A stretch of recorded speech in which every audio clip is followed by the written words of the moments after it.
You talked about sailing and the life lessons that you've learned from sailing, which you've applied to work, as well as how you've gone on to build BookMyShow. I know you're a student of Vedanta as well, and that has a deep meaning in your life. Through these ups and downs, and you've seen many where you've had to let go of people, you had to restart, you had to sort of anchor and come back again. What are the 2 or 3 things that have helped you find that resilience, refine that resilience, and push you to move forward and let go of the past? A nice malt at night helps. As simple as that. No, look, for me, Monday mornings are as exciting as Friday evenings. And for me, spending time with the team, chilled out. I mean, we all do that on Friday. I race boats on Saturdays. I'm out on the water most Saturdays if I can. I'll drop everything and I'll sail. It gets you to meet your team. You bond over other teamwork. You don't think about work. Your mobile is in the down in the cabin, and you're out in the sun. Nothing better on a weekend. So I think as a team we're very close knit. And everybody stood up to the challenge, and we all supported each other. Look, all the lessons that each one of us have been battled, hardened over the years. Businesses aren't built over 5 years, 7 years. These are cycles of the stock market. These are cycles of investment, 7-year cycles, good and bad. Businesses are built through the storms of those down cycles. It's waking up daily and just being a part of a larger ecosystem with your team. Keeping yourself motivated with not burning yourself out with work or just play. Having that balance, which Vedanta teaches you. Putting yourself in other people's shoes. Burning your ego every day when you come in. I think, and when you burn your ego, it's also your easier said than done, isn't it?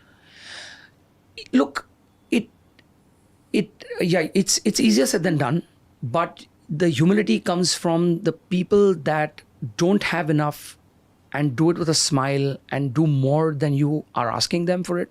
And we live in 4 Indias, and I keep saying this, right? I could be politically incorrect in saying this here, but we live in 4 Indias. We live in the London of India, which is about 5 million people, which have the highest purchasing power parity in the world. Maybe the top 10 percentile, right? Could fly, work in any university, pay whatever money, do whatever they want. And then there's about 50 to 60 million Indians, which I call the United Kingdom of India, English speaking, private healthcare, private education. Between this set of consumers, which is 60 million and 5 million, they control probably 70% of the economy and about 80% of the consumption. Yeah.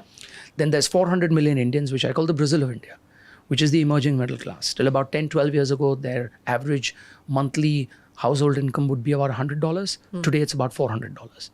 But if you compare a PPP, you just multiply it by 4.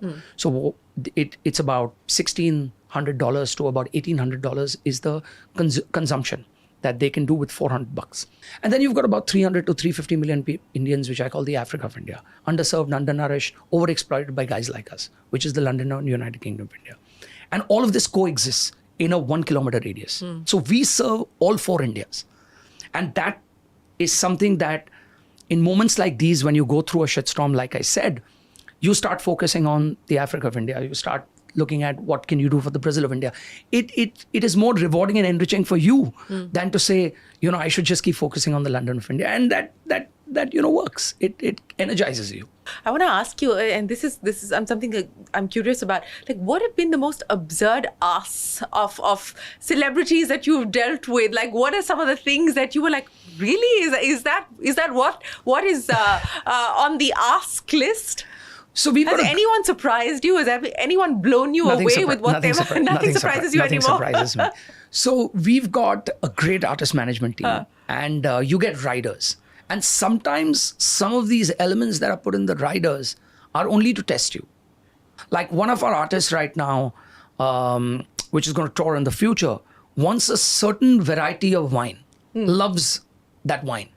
And so there is a global partner who, through an Indian distributor who's a friend of ours, is importing these cases of wine and will be on tour I mean, it's stuff like that. Huh. The good part is that we'll also get some of it. So, I'm not complaining. Yes, So, I would imagine. Yeah. I would imagine not. Yeah. So finally, as you look at the various business verticals that you've already got at this point in time, how do you see the mix changing between what's happening on the ticketing side, what's happening on the live event sides, as well as the diversification bets that you're making? There's tremendous growth. Again, 100%. Let me contextualize the numbers. Yes. So movies will continue to grow at about 25% year on year, given the mix of prices, penetration, screen count growth in smaller towns and markets, as well as growth of number of people that are buying tickets online and just going to the movies. If you take that amalgamation, it's about 25% year on year is what we're hoping to grow at. I think screen count will continue to increase in tier 2 towns. More than 50% of our growth now comes from outside of the top 26 cities, which we call rest of India. Then you've got live events, which will grow at 100% year on year, at least given the current context of how much touring can we do, how much can we build, what are the cities we can go to, infrastructure, staging, rigors, sound, people, talent, all of that. And then you've got the non-movie side of the business, which is also growing 100% year on year, it's mirroring the experiential economy. So Ashish Hemrajani at 50 with 25 years on the board of running BookMyShow, what is the advice that you would give a young entrepreneur who's looking to start up or someone who's sort of 5-10 years into the journey? Stay 25 here. That's number one. Wake up every day and be excited. It doesn't matter how you look, and age is just a number. Live life to the fullest. Well, Ashish, we hope that you always make time for the things that you love and the things that you're passionate about. And we hope that you always find magic in whatever you do. Thanks very much for joining us here. We wish you the very best of luck with the big event coming up. But appreciate you joining us here on Young Turks Reloaded. Thank you. This was fun. Thank you. It was fun. Yeah. Well, with that, it is time for us to wrap up this episode of Young Turks Reloaded. From all of us here on the team for now, goodbye. Many thanks for watching. Stay tuned to CNBC TV18. There's a lot more that's coming up.